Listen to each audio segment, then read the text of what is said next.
Breaking news Chandla. Corona curfew को लेकर नवागत थाना प्रभारी ने ली व्यापारियों के साथ मीटिंग। बाजार बंद को लेकर मांगा सहयोग। चंदला नवागत थाना प्रभारी केबीआर ने नगर के सभी सम्मानित व्यापारी बंधु को नगर परिषद चंदला के बाहर खुले मैदान में मीटिंग रखी, जिसमें नगर के सभी व्यापारियों ने पहुंचकर जिला प्रशासन के आदेश से लगाए गए कोरोना कर्फ्यू में प्रशासन की कमियों को अवगत कराया। तो वहीं चंदला थाना प्रभारी ने प्रशासन की गाइडलाइन का सख्ती से पालन करवाने की बात कही। ये रहे मुख्य रूप से उपस्थित चंदला तहसीलदार रणवत सिंह, नगर सीएमओ अजय अग्निहोत्री व नगर परिषद का अमला, चंदला थाना प्रभारी केबीआर व समस्त पुलिस स्टाफ। वहीं नगर के सभी व्यापारी बंधु बड़ी संख्या में मौजूद रहे। क्या कहा चंदला थाना प्रभारी ने, आइए सुनते हैं और क्या कहा हमारे नगर के व्यापारी बंधुओं ने। नवीन सोनी, स्टेट हेड 3 आंख न्यूज टीवी, MP। दिशा निर्देश न्यायालय राज्य सरकार द्वारा जारी किए गए हैं, जिनका अक्षरशः पालन किया जाना आपका दायित्व और हमारा कर्तव्य है कि हम उसको निर्णय को जो है लागू करवाएं।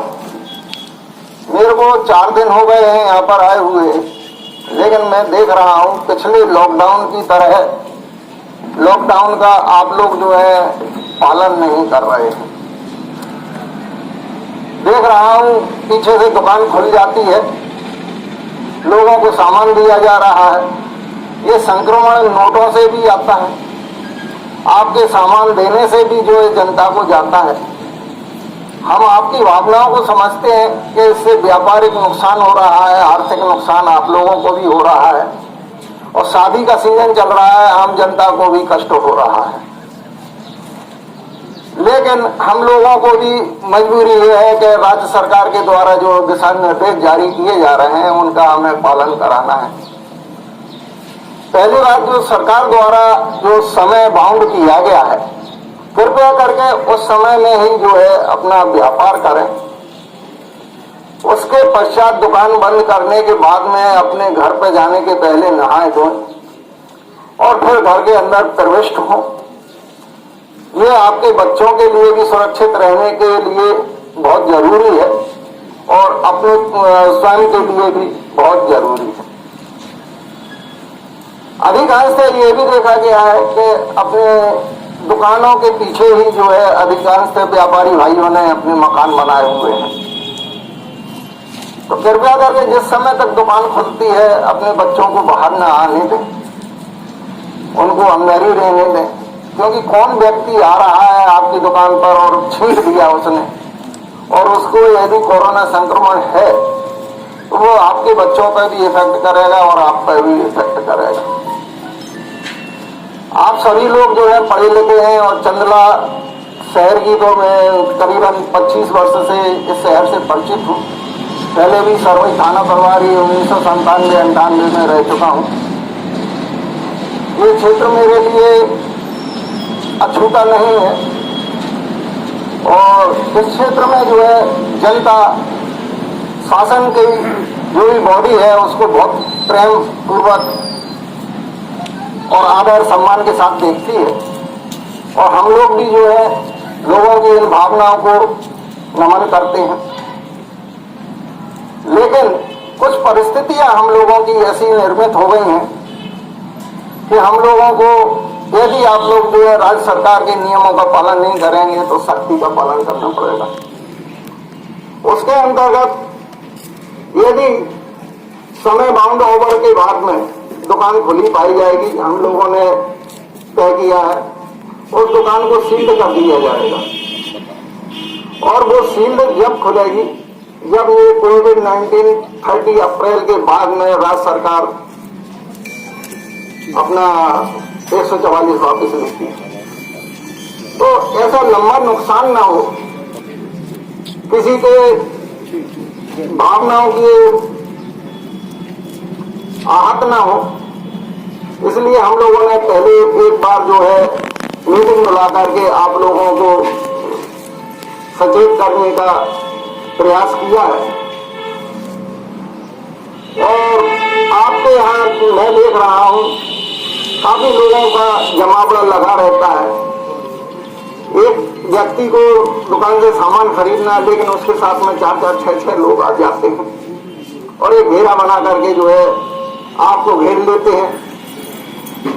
तो कृपया करके उनसे स्पष्ट बताएं, जिसको सामान खरीदना है सिर्फ वो ही आए और दुकान के सामने अपने घेरा जो पहले बनाए गए थे उसमें खड़े होकर के उसको जो है बाकायदे होती है।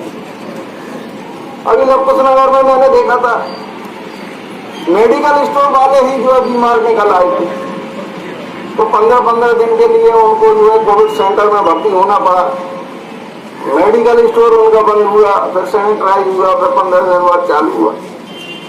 तो अपन लोग लंबे नुकसान से बचने के लिए हमने जो है ये मीटिंग आहूत की है। इस संबंध में आपको अगर किसी को कुछ कहना है तो आपका स्वागत है।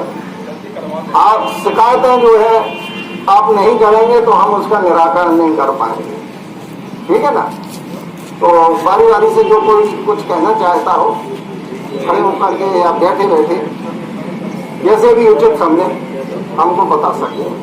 जिसके अंतर्गत जो है नगर पालिका के द्वारा जो है होम डिलीवरी देने के लिए जो है कुछ व्यापार दे सकते हैं। व्यापारी दे सकते हैं सर, किसी को लेना तो 40 साड़ी दिखाना पड़ती है। इस समय गाड़ियां टोटली बंद कर दी। मुझे मालूम है अति आवश्यक वस्तुएं जिसमें जो है दाल, चावल, चीनी, तेल, नमक, मिर्ची ये चीजें आती हैं, यही जो है लोगों को घर घर जाकर के सप्लाई कर सकते हैं।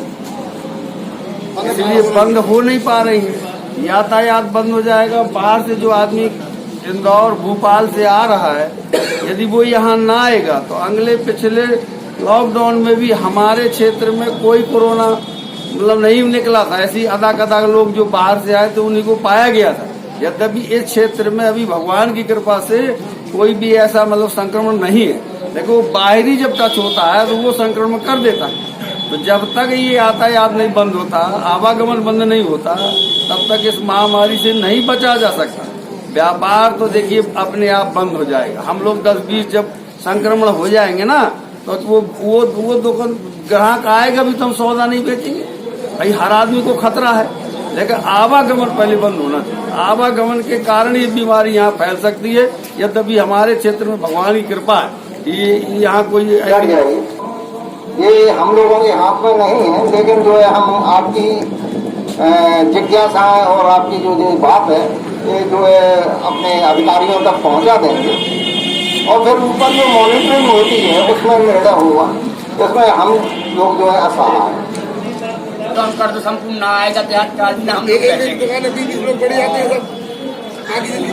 जब देहात का आदमी नहीं आएगा हम बैठ सकते हैं। हमारे अंदर लालच नहीं भिड़ेगी। हम एक पंचर का गैला में 2 पुलिस वाले बैठाइए, 2 रैक पुलिस बैठाइए, सबको पूरा आना बंद कर दो, पूरा संपूर्ण होगा। नहीं आएगा किसान नहीं आएगा, हम बैठेंगे नहीं। तो किसान आएगा तो हमारे। यदि मेरी बच्ची की शादी है तो मेरी बच्ची की शादी के लिए तो मुझे तो कपड़े लेना ही पड़ेंगे, साड़ियाँ लेनी पड़ेंगी। या मेरे बच्चे की शादी है तो मुझे उसके लिए दूल्हे का सूट लेना पड़ेगा। तब कहाँ से उपलब्ध होगा श्रीमान जी, ये बता दें। शादियों के लिए सिर्फ जो है 8-10 आदमियों की परमिशन मिल रही है।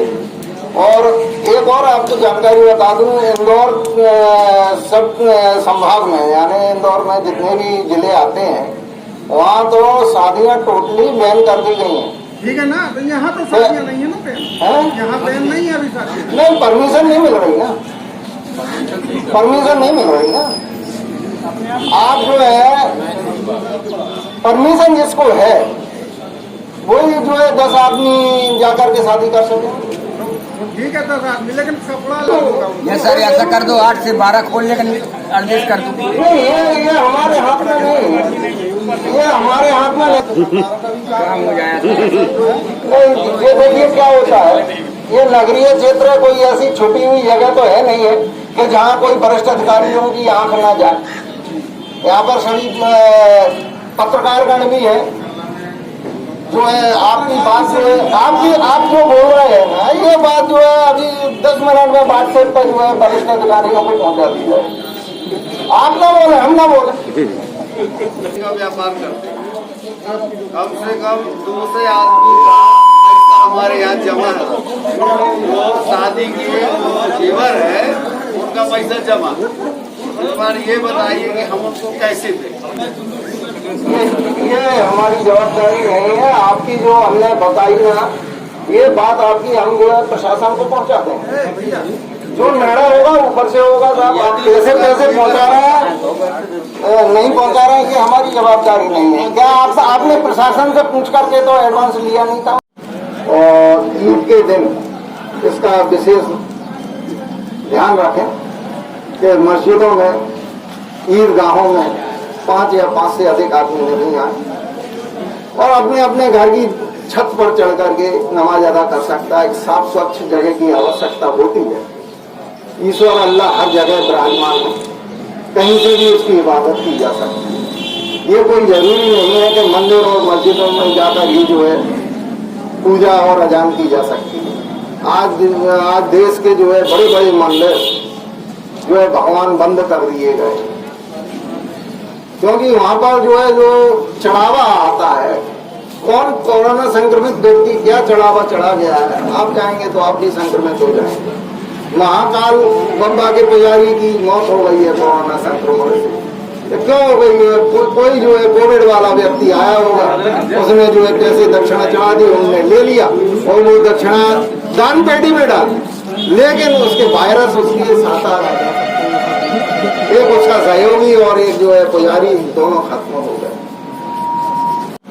और ईद के दिन इसका विशेष ध्यान रखें कि मस्जिदों में, ईदगाहों में 5 या 5 से अधिक आदमी नहीं आए और अपने अपने घर की छत पर चढ़ करके नमाज अदा कर सकता है। एक साफ स्वच्छ जगह की आवश्यकता होती है। ईश्वर अल्लाह हर जगह विराजमान है, कहीं से भी उसकी इबादत की जा सकती है। ये कोई जरूरी नहीं है कि मंदिर और मस्जिदों में जाकर ही जो है पूजा और अजान की जा सकती है। आज देश के जो है बड़े बड़े मंदिर जो है भगवान बंद कर दिए गए, क्योंकि वहां पर जो है जो चढ़ावा आता है, कौन कोरोना संक्रमित व्यक्ति क्या चढ़ावा चढ़ा गया है, आप जाएंगे तो आप भी संक्रमित हो जाएंगे।